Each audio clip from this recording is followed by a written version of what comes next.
한국에도 참 많은 미스터리한 실종이 있지만 외국은 정말 뭐야? 진짜 뭐야? 싶은 사건들이 많은 것 같습니다. 한 여성이 실종된 뒤 사진이 발견됐다던가, 배 위에서 사라진다던가, 잠깐 앞에 나갔다가 사라진다던가, 더 무서운 건 집에 있다가 사라지는 경우도 있습니다. 브랜든 스완슨, 그의 실종 역시 매우 미스터리하기에 지금까지 사람들 입에 오르내리고 있습니다. 2008년 5월 13일 화요일, 미네소타 린드에서 19살의 브랜든은 친구들과 술을 가볍게 마시고 있었습니다. 브랜든은 이날 대학교 1학년을 마친 상태였기에 그날을 기념하기 위해 친구들과 밤 10시 30분에서 11시 사이까지 술집에서 시간을 보내고 있었습니다. 그 후에는 캔비에 살고 있는 친구의 집으로 차를 몰았습니다. 캔비까지 함께 온 브랜든과 친구들은 위스키를 한 잔 더 하고 자정이 넘어서 헤어졌습니다. 브랜든은 마샬로 돌아가기 위해 차에 올랐는데 그때 헤어지던 친구의 기억으로는 브랜든이 술에 취해 보이진 않았다고 합니다. 그는 68번 고속도로를 타고 운전을 하는데 그곳은 캔비에서 마샬로 바로 넘어가는 도로로 대략 30분 정도 걸리는 구간이었습니다. 자정이 좀 넘어서 출발했던 브랜든은 14일 새벽 1시 15분쯤에 도랑에 차가 빠지고 말았습니다. 자는 건가? 아무도 전화를 안 받네. 브랜든은 같이 놀았던 친구들에게 도움을 구하기 위해 전화를 계속해서 걸었지만 받는 친구가 없었습니다. 어쩔까 고민하며 친구들에게 전화를 걸던 브랜든은 1시 45분 부모님에게 전화를 겁니다. 엄마, 차가 도랑에 빠졌어요. 네, 저는 괜찮아요. 저 좀 데리러 와주세요. 브랜든은 자신이 처한 상황을 알리며 부모님의 걱정에 다친 곳은 없다고 걱정 말라 대답했고 데리러 와달라고 부탁했습니다. 부모님은 차에 올랐고 브랜든이 말한 지역까지 운전합니다. 도착한 부모님은 브랜든을 찾을 수 없자 그에게 다시 전화를 걸었습니다. 두 사람은 서로의 위치를 확인하기 위해 라이트를 깜빡여 위치를 알리자고 이야기를 나눕니다. 부모님이 차에 라이트를 깜빡이며 지금 우리가 라이트를 깜빡이고 있어. 엄마가 브랜든에게 말하자 엄마, 내가 안 보여요? 라는 반문이 들려왔습니다. 브랜든과 엄마는 당황했고 잠시 전화를 끊었다가 다시 통화를 이어갔습니다. 엄마, 린드 마을 불빛이 보이니까 그곳까지 걸어갈게요. 거기 술집 주차장에서 만나요. 린드로 운전을 하며 세 사람은 통화를 이어갔습니다. 엄마, 여기 길을 가로질러 가야겠어요. 그리고 나서 자갈을 밟는 소리가 난 뒤 잠시 뒤엔 물이 흐르는 소리가 들려왔습니다. 부모님과 브랜든의 통화는 47분간 지속됩니다. 브랜든이 어느 순간 갑자기 소리쳤고 통화가 끊깁니다. 브랜든의 아버지는 아마도 그가 넘어진 것 같다고 생각되었습니다. 그렇게 전화가 끊기고 그 후로는 브랜든과 연락이 닿지 않았습니다. 그는 주차장에도 나타나지 않았고 연락도 되지 않았습니다. 오전 6시 30분 브랜든의 부모님은 실종 신고를 넣었습니다. 그러나 젊은 남성이 갑자기 사라진다거나 하는 일은 종종 일어나는 일이었기에 경찰은 일단 기다려보라는 말을 했습니다. 뒤늦게 그를 찾기 위한 수색대가 꾸려졌습니다.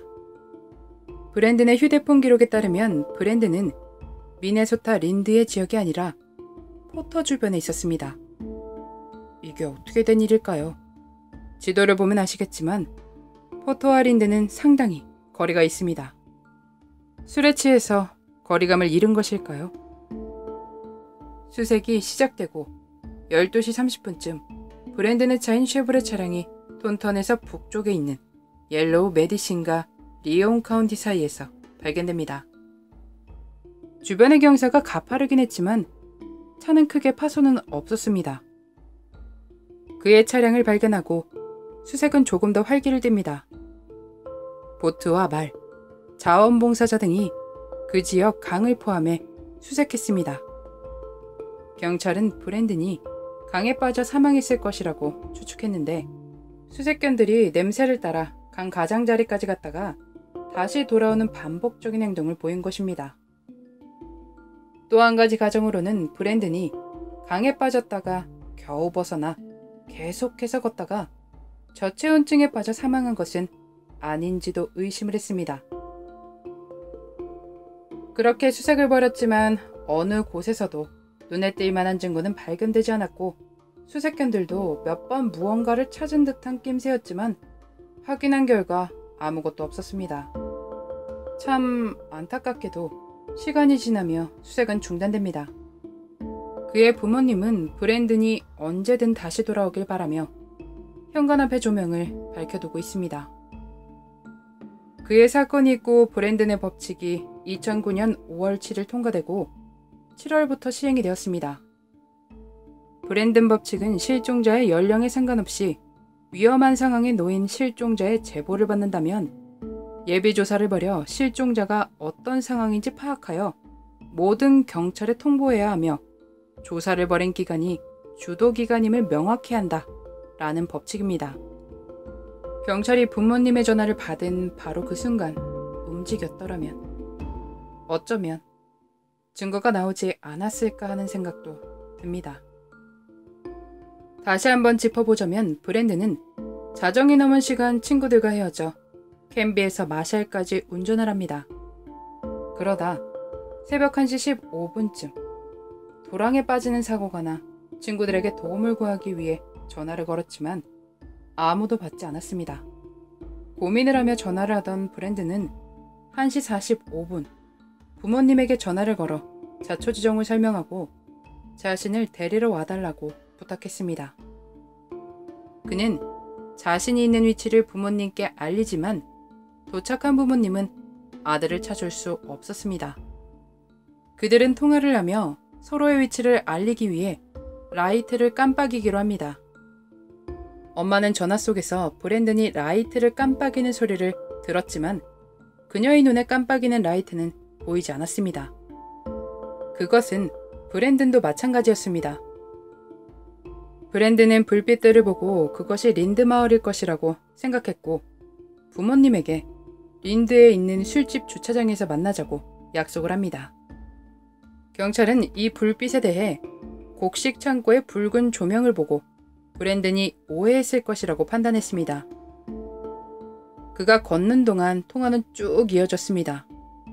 지름길을 택해 걷고 있던 브랜든이 어느 순간 짧은 비명을 지르곤 전화가 끊깁니다.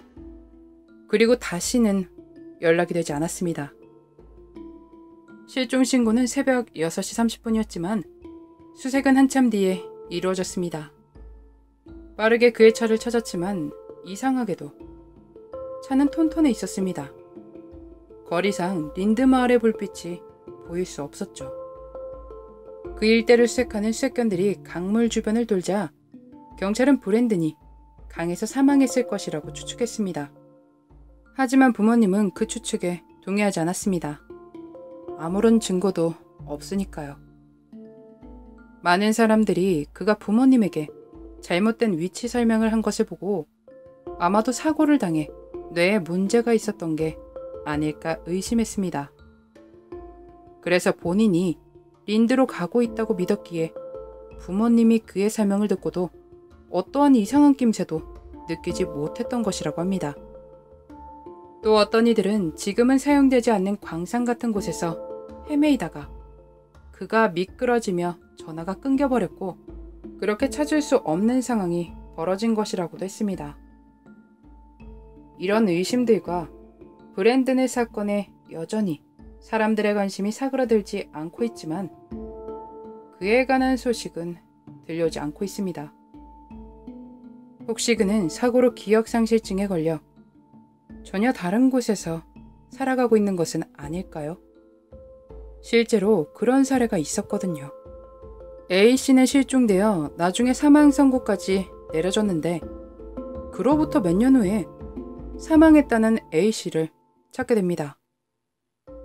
알고 보니 그는 그동안 기억상실증에 걸려 다른 곳에서 생활을 하고 있었다고 합니다. 이런 사례도 있기에 브랜든 역시 최악의 소식이 아닌 어딘가에서 살고 있다가 발견되면 좋겠습니다. 혹시 브랜든을 목격하시거나 닮은 사람을 보셨다면 이 번호로 연락 부탁드리겠습니다. 여전히 아들이 돌아올 것을 대비해 현관의 조명을 켜고 있다는 너무나 안타까운 이야기. 브랜든 스완슨의 그날의 미스터리였습니다.